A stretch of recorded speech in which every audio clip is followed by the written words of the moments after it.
Hello and good afternoon, British and American culture students. I know the video ended up being available late on the cyber campus on Friday. I apologize for that.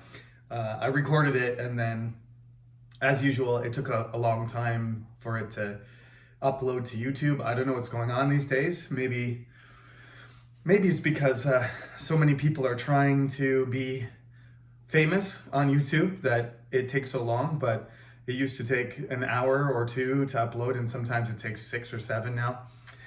So the video didn't get completely uploaded until Friday night, and then it was linked Saturday morning. So you should be able to see it now. As I said before, this week we're going to continue online because there are still hundreds of people getting sick from Omicron. And people are also dying, older people mostly. Today I passed the park in front of the library here, so there were many people. I might say there was even 200 people. It's a traditional thing for Chungnam students to drink in the park around the statues in front of the library, which is good. It was a gorgeous day today. Very lucky that this day, perfect spring day, cool and sunny, fell on a Saturday, so you can enjoy it. Actually, British students love to sit out on the green, right? What they call the green. I just heard this from one of my older students, not a university student, but an older student from another situation who was talking about drinking on the green. And I was like, oh, it's a very British thing to say. We in America or Canada, we would say in the park. And that's actually illegal. You can't in Canada, so don't do that unless you cover your, I'm not telling you you should do this, but cover it with a brown bag or something so people don't know that you're drinking alcohol, or just put it in a cup. But here it's legal, so you can't drink on university campuses in Canada or America. You have to go to a bar or you have to go to a licensed area of some sort. You can't just take your alcohol. You can't just take some beer or cider or makgeolli to the park and drink it. But in Korea you can. So everybody was enjoying that. Let's be honest, the virus isn't as dangerous for young people, but please still be careful. And if when I do expect to see you in class soon. So when you do come, and if you do get sick or you're exposed, then you should email me and let me know so that your attendance can be adjusted. Just to return to the quiz number 2 again, briefly, like I said, I was disappointed that there were so many people who missed the quiz. I don't know the reason for that. And again, if you miss one quiz, it really doesn't matter as long as you focus and do well on the other quizzes. There's no effect. But if you miss 2 quizzes, then you start to, your grade starts to drop quickly. And you shouldn't be surprised in the end that you get a bad grade from me. This class is hard. I haven't really talked about this class, but I usually do this speech about the difficulty of the class. It's hard. This class gives you the basics, the basic understanding of the culture of British and American, the background that you need to understand your other classes. When you go to any of the Korean professors' classes, they're going to teach you literature. Okay, if you're from another department, that's fine. Whatever you're doing, if it's business or science, or there's often some cultural aspect to it. As we all know, America is the most advanced technological and scientific country in the world. It has the biggest number of top-ranked universities, et cetera, et cetera. And the United Kingdom also has a long tradition of, we'll talk about this aspect of the culture soon, about invention and technology. We're coming up soon on the era of dominance by British inventors and philosophy and everything. The English are invisible almost up until the 16th century, and then all of a sudden they end up having all of these famous people in different disciplines: economics, science, art, philosophy, sociology, history, literature, right? There's not very much English material up until this. So this 16th century, what we're talking about here, it's going to be big. This is also my specialty. This is my area of study. I'm a 16th century scholar, specifically Shakespeare, but everything, culture, in terms of culture, history, in terms of literature, poetry, drama. This is my wheelhouse, as it's known. Your wheelhouse is your area, that your expertise or your comfort zone. So this part of the course is the challenge for me to try and squeeze everything I want to say into 2 weeks. I almost always fail and end up making these super long lectures, which I'm sure make you suffer. So I'm going to try again this semester. I'm going to try again to get through this century, the 16th century and 17th century, over the next 2 weeks, and try and make it as easy for you to not memorize. I don't want you to memorize, just to get the concepts and to get the details, the important details. Everything really intersects here. Like I said, the medieval period, this is a period of transformation, social transformation, religious transformation. This is the English Renaissance, okay? So everything's gonna change. That what you see at the beginning of this period, from 1453, the War of the Roses will be like knights in shining armor fighting in snowstorms and arrows and stuff like that. At the end of the 17th century, you're gonna see big ships and guns and cannons, and you're gonna see like parliamentary leadership. It's like almost a complete transformation. It's 200 years, but you're going from knights with swords and horses and kings riding horses into combat. Richard III tries to personally kill Henry Tudor, this guy. Richard III rides his horse is killed. In the Shakespeare play, he calls for a horse, but this is Shakespeare, so it's dramatized. But probably what happened is he's losing the battle. He tries with some of his knights, he tries to attack Henry and personally tries to kill him, but Henry's soldiers block him and he is killed and Henry becomes the king. That's medieval, okay? In the 17th century, at the 200 years later, in 1700, there's going to be a king, William III, who actually does lead. He is like a warrior king, but he doesn't use a sword. He's not in the front line swinging a sword like Richard the Lionheart, or Edward III, or Richard III. He is commanding the army. He's a general. But he's really the last king that's a real general. And after that, kings will never go on the battlefield.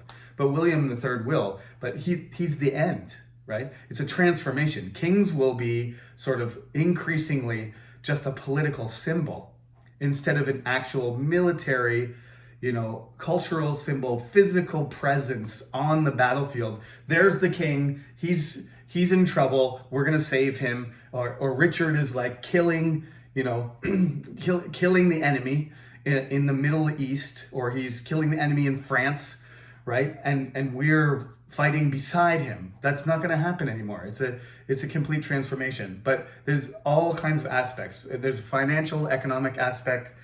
There's so the culture is completely different.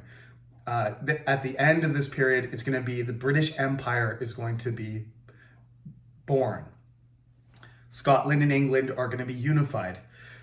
At the beginning of this period, at the beginning of the 16th century, Scotland and England are completely separate countries with kingdoms, with common, interests and lots of relationships. But these 200 years are going to put them against each other and then together and then against each other again and again until finally they become joined through a king's, through the person of the king, and then through a political process. Okay, I did say I was going to go back to the quiz. So this is please pay attention and take a break if you need to. The beauty of the recorded lecture for this class is you can watch 10 or 15 minutes, pause it, take a break, stretch, whatever you need to do, have a drink, come back and watch some more. When we're in the classroom, I'm not gonna stop. I'm gonna be relentless. I'm gonna go for 40 minutes or 45 minutes, and then I'll give you a 10-minute or 15-minute break, and then I'm gonna go for 45 minutes again. And you're not gonna be able to escape.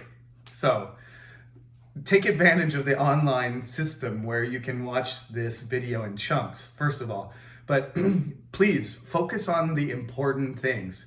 I'm telling you the story. I'm trying to entertain you. I'm trying to make you so you don't fall asleep. And if you don't know why I'm talking to you about something, if I just give you the important details, it would only take 10 minutes, but you would understand, why is Professor Sullivan telling me this stuff? So I'm filling in a lot of the things, but when you're studying for your quizzes, it's important to pick out the important details that I emphasize. Obviously, everything that's on the board is very significant, right? And when you read the book, you should be picking out important things, matching them to things that I say, being, okay, this is what I need to know. Now, that being said, there was a tricky question. I already talked about it. Several students emailed me saying, why wasn't I right? There was Eleanor of Aquitaine. I know they didn't get along, but I chose this other answer because it looked like it might be right too, right? Because he didn't order the knights to do it. I know that. I did it on purpose. It was a tricky question. I literally wrote down what I said in lecture was, will someone rid me of this tumultuous priest? That's what he said. Supposedly, I wasn't there. This is just history. Supposedly, he was just talking to the air because he was an angry man. So he was just saying it and they heard him. That's true. Okay? So that answer is wrong. And that wasn't the worst answer. Out of the answers, excuse me. Where's I want to see the summary. Yes. Another great thing about online quizzes is that it gives you a breakdown. I can't give you this data if we do this quiz in person. This is one of the reasons that I love doing the Google Forms thing. I know you can even look in your book. I can't stop you, and I'm not going to watch you while you do the quiz. You can look up the answer in your book, but mostly you don't have time. I only give you 10 minutes. So either you know it or you don't. You can't waste 5 minutes looking up the information in your book. So either you're ready for the quiz or you're not. That's why everybody's not getting 10, right? I don't want you to get perfect. So don't worry. If you're getting 6, 7, or 8, then you're doing fine. If you got 9 or 10, 2 students actually got 10 this quiz, I'm impressed. That's not guessing. You can't get 10 by guessing in these quizzes because I purposely make tricky questions. So the trickiest question was that, Henry, I was on purpose. I did it, and I'm sorry if you got the wrong answer. I tricked you. That's the point. You have to know the material well enough. But most people didn't have a problem with that. 22 people got that question right. So out of 35 people, only 13, that's 67% of the class got that question right. The worst question was Richard the Lionheart. Who did Richard the Lionheart model himself after?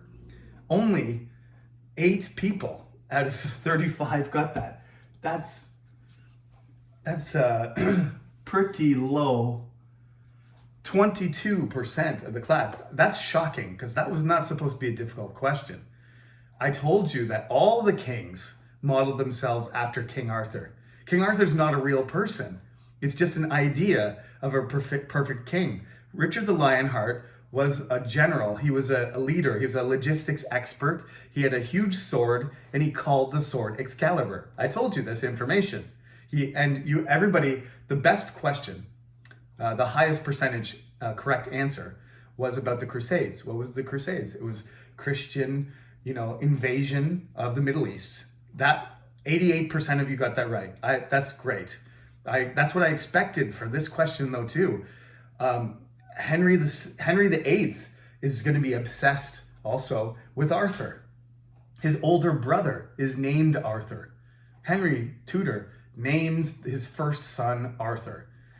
He dies. Okay, we're going to talk about this in a second, so I won't go there. But literally, Richard the Lionheart thought he was the second coming of Arthur. He was a warrior king. He fought. He was a knight, and Edward III created this Order of the Garter, which was supposed to be like the Knights of the Round Table. He's supposed to have these knights that are virtuous and honorable, and they're powerful warriors, and they're Christian, and they do these things just like the stories about Arthur and his knights. That's what it's supposed to be. So don't be surprised if that comes up on the exam, on the midterm, about Richard, who did he model himself after, or who did the English kings. If you can't answer that question, it means you didn't listen to my lecture. So I'm going to ask that question again to be sure, and you should get it right this time, because 22% is pretty low. That's only 1 in 5 students. This chapter, moving on. Anyway, let's get into the 16th century here. Moving on, kings, queens, and other things. The other things are the most important thing. I'm going to do the kings and queens first. As you know, I've been talking about kings and queens a lot, and you're probably tired of Henrys and Richards and Edwards. And I'm going to tell you, it doesn't stop. It doesn't stop today. After today, this is the last Henry. Henry VIII is the last Henry. And there's a good reason for that, because he doesn't get remembered very fondly by a lot of people. He's a very controversial king by the time he dies. But let's start at the beginning. let's start at the beginning of the king-queen story. I have this diagram here, and these diagrams, listen to me carefully. You do not need to memorize this diagram. I'm not asking you to do that. I hate these things. I love names. I love kings. This is not how I think about it in my head, okay? So just listen to me for a minute. You don't need to remember every number and everything, but you do need to remember Henry VIII. Henry VIII. That's just a basic, it's one of those things that just like 1066, you can't avoid focusing on that number. He needs his name. His father, I like to call him Henry Tudor, because this is a change of the lineage, right? He's a cousin. So Henry the Tudor, when Richard III dies, he's in the House of York. He dies. And then there's a new house, the House of Tudor, okay? And there's only going to be 3 generations. There's Grandpa Henry, there's Father Henry, okay? Remember this? Henry I, and then Stephen, and then Henry II, okay? It's Plantagenets, and then it's Stephen, and then it's Angevin. These names don't matter. I'm not going to ask you for them. I just want you to remember Henry VIII is probably the most important king since William, right? Of course, I've talked to you about some of the other important ones, like Henry II and John and Richard. And I've mentioned Edward III many times, even though I told you I'm not going to mention him. The 100 Years' War has too much information related to it. That was another kind of tricky question. A lot of people got that wrong about the question about the 100 Years' War. It's really just something in the background, okay? You got to know that England is focused on France because they're at war constantly. And England's going to continue to fight with France. There's going to be tension, even though they lost the 100 Years' War, and they're never going to get back any piece of France. They're going to fight each other all over the world instead. They're going to fight each other in America. They're going to fight each other in Jamaica and Haiti. They're going to fight each other in India. They're going to fight each other on the ocean. They're going to fight each other in Germany, in Spain, in Portugal. In English and French. It's really surprising that they've managed to become, they've managed to have an understanding to each other. It's really like Japan and Korea, you know. Now we can get along. Japanese people and Korean people get along, but there's a history. Is that there's hundreds of years of history of damage, right? And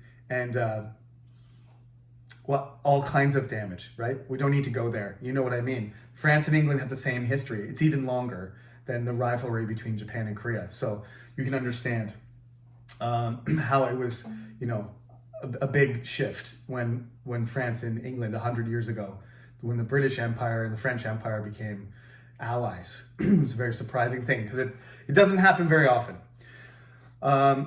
So getting back to, let me quickly snap back to what we're talking about here. That in this age, everything's going to change. It's going to start with Henry Tudor. I mentioned already, he's a very stable king. He stabilizes everything. He has a son. This is important. And he has another son. So even when his first son dies, even though he arranges, Catherine gets married to his first son, who is named Arthur. But Arthur dies, and Catherine is available. And this is going to cause huge problems, but at the time, it seemed like a really clever, convenient solution, okay? So, as I said, Spain is becoming a powerful country. The Spanish Empire is growing. They're on the way up. England is pretty much flatlined, right? They lost the war in France. They lost all their territory. They had a civil war, and they're just kind of flattening out, right? So it's stabilizing. But Spain is going like a rocket ship, as they say these days, to the moon. It's going to go to the moon.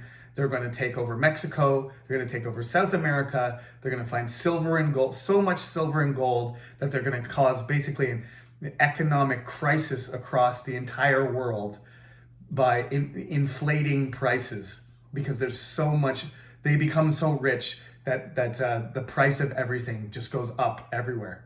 People in China are going to be unable to buy things because of the infusion of silver that comes from Spain. That's how crazy this economic boom, and it's basically going to ruin Spain eventually. They're going to have so much money that they just pay for everything, and their own economy is just going to be based on silver and gold and spices. And then when the silver and gold and spices stop coming in, their economy is going to it's already dried up. That they're dependent on that. So when they start losing control of it, this is the beginning. This is Christopher Columbus, and it's going to be the Portuguese that go around to the Spice Islands around Africa. Spain is going to go west. Christopher Columbus is going to discover the islands and maybe around Florida, almost to the mainland of America, and they're gonna go to South America too. So Spain is like going up like a rocket ship, and England's just flatlining. France is starting to get more powerful too. So, you know, Henry VII is very smart. He wants to ally with Spain because Spain is going to be more powerful, and together they can control France. It's a political move. But unfortunately, the future Prince Arthur, the Crown Prince of Wales, he dies. He's quite a bit older than Henry, so Catherine is older than him too, by about 10 years. However, he arranges, because he dies so quickly after the marriage, Catherine's in her still in her 20s, and Henry is like 18. He arranges for them to get married by canceling Catherine's marriage. The marriage gets annulled. It gets canceled. Chiso, right? So they pretend it never happened. And Henry, even though he doesn't really want to marry her because she's older and he's young and he wants to have fun and everything, he does it because his father's like, this is your duty. You're going to be the king, and we need this alliance with Spain. So you got to marry her. So he does. And they get along pretty well for the first 10 years or so. But the problem is she gets pregnant multiple times. She has miscarriages. The baby in pregnancy, She loses the baby several times. She has a baby boy twice, and like several weeks after the baby is born, the baby dies. She has a baby girl named Mary, and there's a lot of Marys. There's a lot of Henrys. There's a lot of Marys. There's a lot of Elizabeths around. Like Henry Tudor's, I'm not writing this down because there's too many Elizabeths, but he's married to Elizabeth, right? Henry Tudor's married to an Elizabeth, and then there's going to be an Elizabeth that's born who becomes a queen. So let's just try and keep it straight, okay? This Mary, I'm going to call her Bloody Mary. You will see later, because she will become the Queen of England, and she will do some bad things, and that will give her the nickname. She'll be very unpopular. So this is what happens. He marries Catherine, but he doesn't get a son, and he knows that the War of the Roses is still.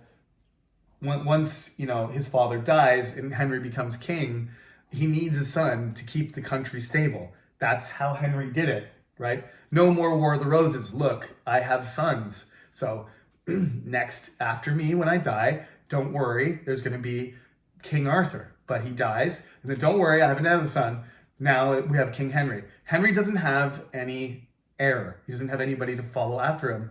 That just this is what happened in the medieval period. Every time there was a boy who was too young, or there wasn't a direct, descendant. In the case of, again, right back to Stephen, most of the king's problems, most of the kingdom's problems happen when there's no clear first son of the king when he dies. If it's a boy, it's a problem. If there's no child at all, it's even worse. But a boy king is a problem too. So Henry really wants a boy, and he wants him soon. He wants him to be, when he dies, he wants him to be a man so that the kingdom can continue and the Tudor line can continue. This is very important to him. But Catherine is too old now. She's getting close to 40 years old. And in that age, sometimes people have babies when they're like 45 now, but that's impossible. In the medieval period, nobody had children. Nobody successfully gave birth in their 40s.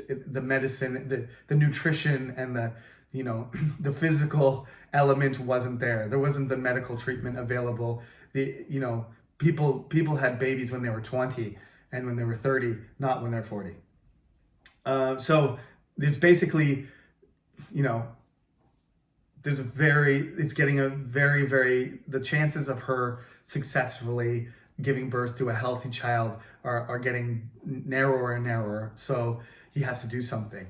But let's rewind for a second. As I told you, this is not supposed to be a history lesson that's linear or anything. This is kind of jumping ahead. Let me just talk about what Henry was like when he was young. He was like a party animal. He was young and handsome and intelligent. He was musically talented. He is multilingual. He could write in Latin. He knew Greek. He knew English. He knew French. He spoke, and he was fluent in 4 or 5 languages.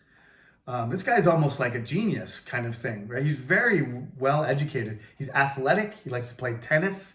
He goes hunting. He's tall. He's got reddish hair. He's tall, big boned, and strong. You can see him in his later life, even though he's really like a tank. He's getting fat like myself in his middle age, and he's probably got some diseases too. We can talk about that all day too. And he breaks his leg. He ends up breaking his leg, and it never heals properly. So he eats he's a king, so he eats whatever he wants. And he starts to get overweight, and he's got possibly some sort of sexually transmitted disease, because even though he's married to Catherine, he's got a lot of girlfriends. All the kings do. They go around, they have mistresses and stuff. This is another thing that's going to continue throughout the 16th century. And then by the end of the 17th century, the kings are not going to have some of the kings, like Charles II, he's going to have like 20 different girlfriends and like 15 children from different women, and 0 with his wife. So this is, again, you're going to see at the beginning of this era, kings and queens are, not kings and not queens. Queen Elizabeth doesn't do this. Queen Mary doesn't do this. I shouldn't say kings and queens. The kings have mistresses.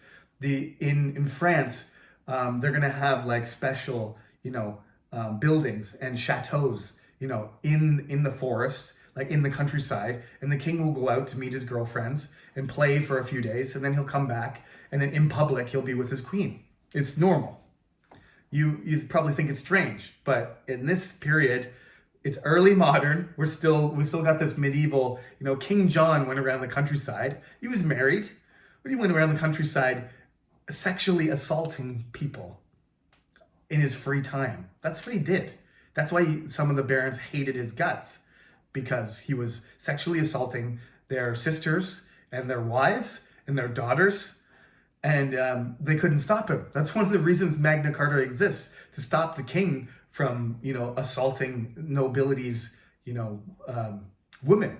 So you get to this point here. That's not what Henry VIII is doing. He has his girlfriends. They're, doing it mostly willingly, we'll say. That's probably not true in all cases, but he's sexually active, and Catherine doesn't mind, as long as that stays away from, the public situation.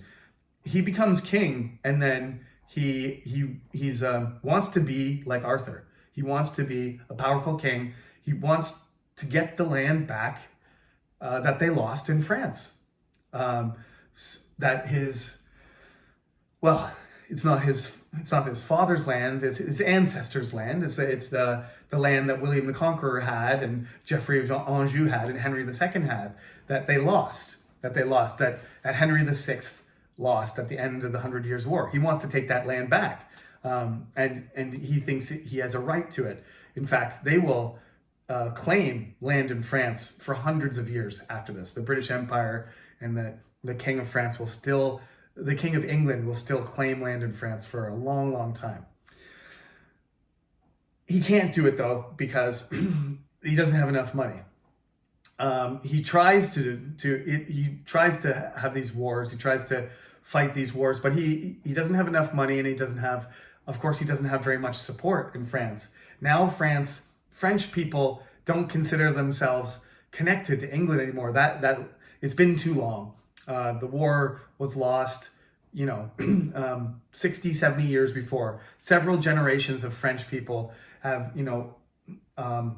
looked towards the King of France, not towards the King of England, as their patron, as their protector, as the lord of their kingdom. So he goes there and he fights, but the French people don't want the English people there. So it's not going to work. But he tries, and he loses a lot of money. He has this interesting encounter where he wrestles the King of France and loses in a wrestling match. It's called it's a festival, kind of international festival where he attends it, and like he wrestles the King of France. Can you imagine? This is medieval stuff again, right? You're going to see presidents arm wrestle, or like Joe Biden and Vladimir Putin are like, okay, let's have a international conference, and at the conference they're like, I think my muscles are bigger than you, and like Joe Biden, president of America, is like, I think I can do more push-ups than you, and then they start doing push-ups, and like Joe Biden beats him at push-ups, and then Putin says, let's arm wrestle, and then Vladimir Putin puts down Biden's arm. That's what they did. They had a wrestling match, and the King of France beat Henry. Is this a foreshadowing? Some people think that, his arrogance and his pride and his confidence in himself was, too far. He was overconfident. He was too proud. And this is one of his biggest weaknesses. He wrestles the King of France and he loses. He does end up breaking his leg, and he then ends up getting overweight, and he ends up getting, frustrated by everything, and he's going to become a different person. So this young Henry, is a totally different person than the person that you see if you look up on Google Henry VIII, and you see a picture of these like white-faced little figures. There's Mary on one side and Edward on the other side, and then there's this big, huge man with a big, huge, like plate-sized face. He didn't look like that when he was young. He was very talented and handsome and attractive, and everybody was looking forward to him. But he becomes frustrated and he becomes obsessive and he becomes a tyrant.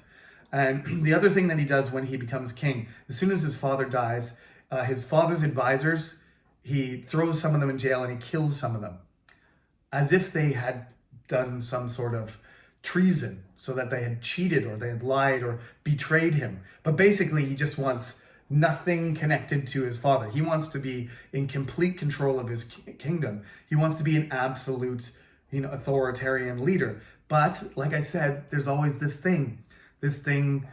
money thing in the background, always with the kings and queens of England. So it forces him to compromise, and he doesn't like it.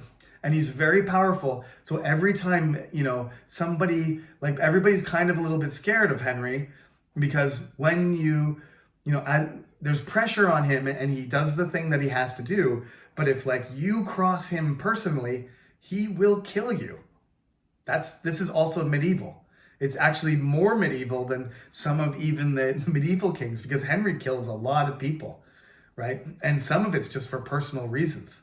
Some of it, he makes various excuses. He's going to end up killing even some of his own wives. That's why he's so famous, okay? I don't even know if I can get through Henry properly in this lecture without making it 45 minutes long. Okay, so now you know everything about Henry VIII. The reason that you got to know about him and how things go for him is because he makes a decision that changes everything, okay? So now let's flip over to this side. Okay, we're gonna stay away. We're gonna jump away from the kings and queens, and we're gonna talk about religion again. And this is where, again, this is a clear transformation. And you can say, because it happens very quickly in England, it's a revolution. It's a revolution. One of the features of a revolution is speed, right? If a revolution happens slowly, it's not a real revolution. For example, the Industrial Revolution, big R revolution, it happens over 100 years, hundreds of years, if you want to count first industrial revolution, second industrial revolution, third, fourth. We might still be in the Industrial Revolution right now, and it started in 1750. That means it's been going for 250 years. That's not a revolution. A revolution is something sudden and violent and impactful, and it changes everything quickly. That's why my book is called Evolution Revolution, because we got to understand some things happen slowly and some things happen quickly. And it would be better if we called it the Industrial Evolution. This is my personal opinion. But we don't. We call it a revolution. So let's just get back to the religious thing, because this is what Henry's going to decide, that he wants to divorce his queen, Catherine. She's a Spanish queen, she's Catholic, and she has a lot of political influence. Her relatives are the King of Spain, right? The King of Spain, and she has relatives in various places across Europe, but especially the King of Spain is going to tell Henry, no, you can't do that. He's not going to tell him directly. He's going to say to the Pope, listen, Pope, your power is based on religion, and I support you and I'm Catholic. You cannot give Henry permission to divorce my relative. That's what's going to happen. And the Pope will stop Henry from doing it. He will prevent it. They'll have sort of a court case, a religious review of his reasons for doing it, and it'll be delayed and ultimately rejected. And so Henry will take some drastic steps to change the religion so that he can divorce his wife. In a sense, it's a sort of convenient political move, but it would never have happened if he had had a son. If he had just had one boy that survived, if Mary had been a boy, I think none of this would have happened. But on the continent, already Martin Luther has started something called the Protestant Revolution.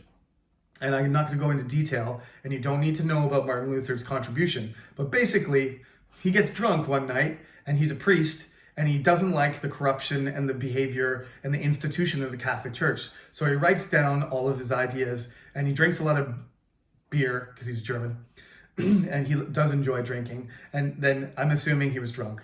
And then he nails it to the door, and then he goes home. And the next morning, probably he wakes up and thinks, oh, I shouldn't have done that. I'm going to get in big trouble. Because what happens when you're Catholic and you're a priest and you write down things that are against the Catholic Church in this period, they're going to start, putting you in jail, torturing you, and then burning you. So what he did when he was all fired up and telling everybody his ideas, and then possibly in a state of drunken, enthusiasm, nailed to the door of a church in Germany, that Wittenberg, I believe, he's probably going to have second thoughts, but it's too late. Everybody's seen it, and these ideas that he has spread everywhere, especially in Germany, because Germany has been heavily taxed by the Catholic Church. They've been sending a lot of their wealth. Again, this comes down to taxes, of course, like I said. A lot of Germany is sending a lot of their wealth to Rome, to Italy. They're building the St. Peter's Basilica, which is one of the most expensive architectural projects ever done, just like the Taj Mahal and the pyramids and stuff. But the Germans have a choice here. Like, they're kind of, this is not Germany, it's not a country yet. There's a whole bunch of individual states, and each individual state is sending a lot of their wealth and their economic, effort is being diverted to Italy. And most Germans are never going to see Italy. They're never going to go to, pray in the Basilica. They're just building this enormous, monument to Catholic religion that they have no possibility of ever, experiencing.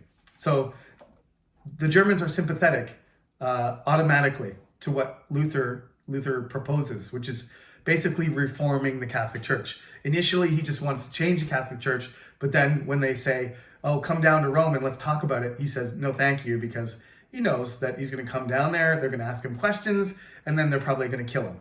So he doesn't go. And the princes, and dukes and bishops of Germany protect him. And then eventually there's going to be a big war. There's going to be a lot of religious wars about this. This is just the beginning, but it's almost like a disease. It's an intellectual disease that just spreads everywhere. And it's coming to England too. Henry doesn't like it. He actually writes something blasting, attacking. It's called the counterblast, I think. He's attacking Martin Luther's ideas and saying, and he actually gets this title from the Pope called Defender of the Faith, which will be extremely ironic because he's going to have this title and then he's going to break away from the Catholic Church. Okay? So that's going to be the next lecture, the actual breakaway. But I want to talk about my diagram here, which is really crazy.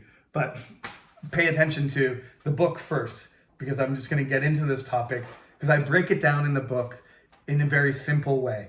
And we'll focus on that first, and then I'll talk about this diagram next time because the lecture is getting close to 45 minutes already. What is Catholic religion? Well, Catholic religion is the universal Christian Church of Europe. Actually, there's a mistake in the book because it's called the Great Schism, and I mistakenly used that term, not fully realizing that there was a Great Schism before. There was almost, the church almost broke apart before, and that's the Great Schism. And this is another schism. This is like the Great Schism 2, like World War I, World War II. So I got to change that. I underlined that there. Schism means just like breaking apart, right? And that's what happens, but that's a name that's already been used for a crisis in the church that's already happened. So it's not a good choice of words. But this is the final. This is real. It's going to complete. They're not going to recover. They're not going to find a way to, like after the Black Death, revive the Catholic Church. This time, it's going to fracture permanently, and that's why it's a religious revolution. And the Reformation is going to go different directions. In France, in Spain, it's going to be brutally suppressed. There's going to be people burnt and people killed and tortured, and the Spanish Inquisition is going to happen. Spain's not going to allow itself to have any part of the Reformation. It's going to stay Catholic. France also is going to initially allow Protestants, but eventually they're going to crush the Catholic culture. Religion is going to, the institution is going to remove and oppress all the Protestant people. Eventually, a lot of French Protestants are going to go to other countries, Switzerland and England, to get away from the French Catholic people that are, trying to eliminate them. Germany is going to be Protestant, and the Netherlands is going to become Protestant too, and England's going to become Protestant because of Henry VIII. Not really because of a movement, but because the king of the country decides. So England's going to become the first Protestant kingdom because of Henry. And he's the defender of the faith of the Catholic religion. That's really backwards. He's the exact opposite. He's the attacker, not the defender. So in the book, on page 94, you'll see just some basic characteristics of Catholicism, and I broke it down simply for you to read. So I'm not going to write it on the board, because you can look on page 93 and 94, and you can see there's 6 points. The Pope is the leader. There's lots of ceremonies, celebrations, and festivals. There's decorative sanctuaries and sculptures and stained glass windows, lots of artwork. They worship the saints and the Virgin Mary. The Bible is permitted only in Latin and is translated from Greek. The scriptures can only be interpreted by clergy, by the priests, and other higher ranking individuals in the church. Basically, Protestants believe the exact opposite. The church is governed by a group, not by one prince, like the prince of the religion. Sometimes they call the Pope an emperor or a prince. They're going to call him the devil after that. That's what the Protestants are going to say, that he's actually the son of the devil. He's a Satan, the prince of Satan, not prince of Jesus, the chosen of Jesus. They like simple worship services, not like lots of ceremonies and festivals. They build the sanctuaries mostly to be plain functional, instead of having these huge cathedrals that are really expensive, and they have, statues and angels and gargoyles and devils and stuff all over them. They're going to just have, simple buildings with simple interiors. You're not allowed to worship anything other than God, Jesus, and the Holy Spirit. So you can't go to statues or, the bones of saints or shrines like Canterbury, like the Shrine of Becket. So Henry VIII is going to destroy it, because that's part of the Reformation, is that you're not allowed to worship other things. He likes that idea, though. He likes Catholicism, but he doesn't want worship of other things. He just wants you to worship Jesus and God and him, right? Not Becket, right? He doesn't like the saints. He's not interested in that. Once this Reformation starts going, he's going to destroy those idols, those false idols. Anyone can interpret the Word of God. Anybody can read the Bible, and anybody can say what they think it means. This is going to be a big problem, because everybody's going to disagree. The Bible can be written in your language. It can be translated in any language. It doesn't have to be in Latin, and it doesn't have to be read by a priest. See, they're kind of opposites.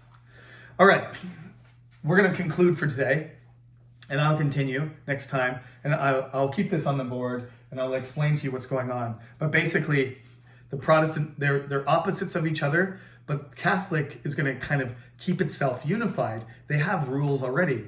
But the Protestants, as you can see, it's going to get really complicated, because nobody can agree on a new set of rules. So once they break away from the Catholic Church, they break again, and they split, and they split again. And then, suddenly you've got like 50 different types of ways of worshiping. We call them denominations, and these are the ones that are important for England. But there are more. Martin Luther is going to have his own ideas, and the people that follow him are going to be Lutheran. And then the people who have different ideas are going to break away to different groups. The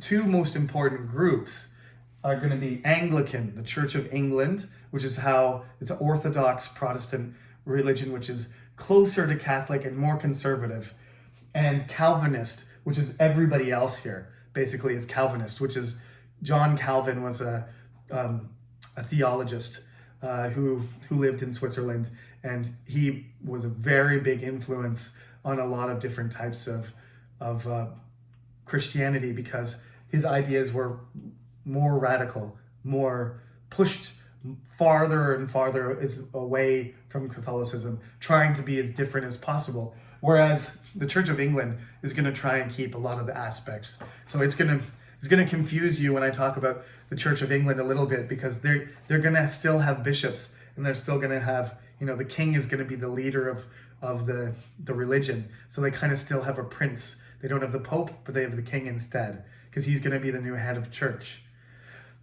We'll talk about this next time, because that's enough for today. Like I said, focus on the important details. You know what I emphasized, okay? I gave you a long story about Henry, so you understand why he's doing what he does, and why he's remembered as, once I finish the story, he's going to be remembered, not favorably by most people. First of all, a lot of people were scared of him because he killed a lot of people.